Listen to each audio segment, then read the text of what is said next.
যুদ্ধবিরতি ভেঙে লেবাননে ইসরায়েলের হামলা, একদিনে নিহত ৪১। পারমাণবিক চুক্তিতে ইরানের কাছে ছাড় চান ট্রাম্প। ইরান কি যুক্তরাষ্ট্র ইসরায়েলের অস্ত্রের রিভার্স ইঞ্জিনিয়ারিং করছে? সর্বশেষে জানাবো, ইরানকে রাশিয়া অস্ত্রের চেয়ে বেশি কিছু দিচ্ছে। শিরোনাম শুনলেন, এবারে বিস্তারিত। যুদ্ধবিরতি ভেঙে লেবাননে ইসরায়েলের হামলা, একদিনে নিহত ৪১।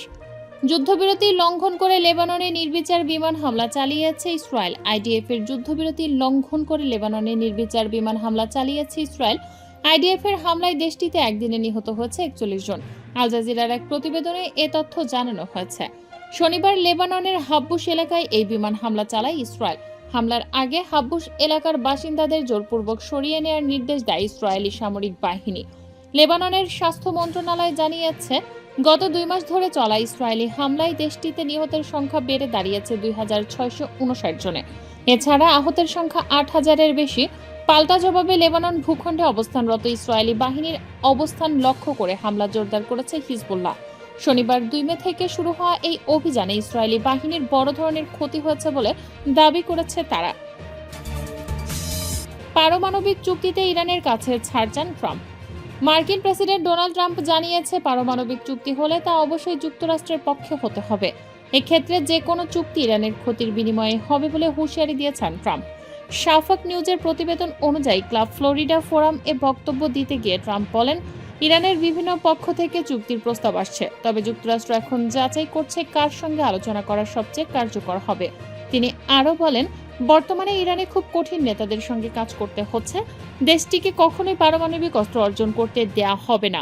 ট্রাম্প দাবি করেন, ইরানের নেতৃত্বে বিভক্তি রয়েছে এবং যুক্তরাষ্ট্রের হামলায় দেশটির শীর্ষ পর্যায়ের অনেক নেতা নিহত হয়েছে, যদিও এ বিষয়ে বিস্তারিত কোনো প্রমাণ দেননি। ইরান কি যুক্তরাষ্ট্র ও ইসরায়েলের অস্ত্রের রিভার্স ইঞ্জিনিয়ারিং করছে? যুক্তরাষ্ট্র ও ইসরায়েলের যেসব অবিস্ফোরিত গোলাবারুদ সাম্প্রতিক যুদ্ধের সময় ইরানের ভূখণ্ডে পড়েছিল, সেগুলোকে তেহরানের সামরিক সক্ষমতা বাড়ানোর জন্য একটি কৌশলগত সুযোগ হিসেবে বর্ণনা করছে ইরানি গণমাধ্যম ও বিশ্লেষকরা।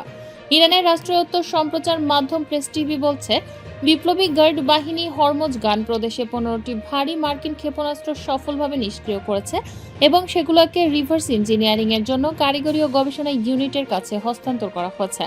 প্রেস টিভির প্রতিবেদনে দাবি করা হয়, এসব অস্ত্রের মধ্যে একটি GBU-৫৭ বাংকার বাস্টার বোমাও রয়েছে। রিভার্স ইঞ্জিনিয়ারিং হলো এমন এক প্রক্রিয়া যেখানে কোনো অস্ত্র বস্তু সফটওয়্যার বা যন্ত্র খুলে তার বিভিন্ন অংশ বিশ্লেষণ করে দেখা হয় সেটি কিভাবে কাজ করে এবং কিভাবে নকশা করা হয়েছে। একমাত্র যুক্তরাষ্ট্র এই বাংকার বাস্টার বোমা পরিচালনা করে এবং বলা হয়, এটাই একমাত্র অস্ত্র যা দিয়ে কোনো দুর্ভেদ্য স্থানে পৌঁছানো সম্ভব।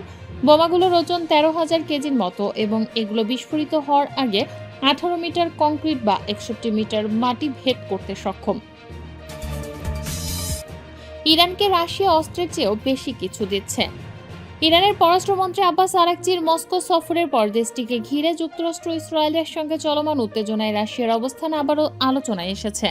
রাশিয়া জানিয়েছে, তারা ইরান ইস্যুতে সামরিক সমাধানের পরিবর্তে কূটনৈতিক পথকেই গুরুত্ব দিচ্ছে।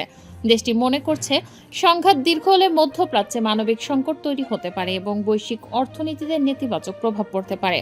মস্কো বলছে, জাতিসংঘ নিরাপত্তা পরিষদের অনুমোদন ছাড়া ইরানের উপর কোনো একতরফা নিষেধাজ্ঞা বা সামরিক পদক্ষেপ তারা সমর্থন করে না। একই সঙ্গে ইরানের ওপর নৌ অবরোধে বা অন্য কোনো বৈরী পদক্ষেপের বিরোধিতাও করছে রাশিয়া। তবে রাশিয়া সরাসরি সামরিক সহায়তায় যাচ্ছে না।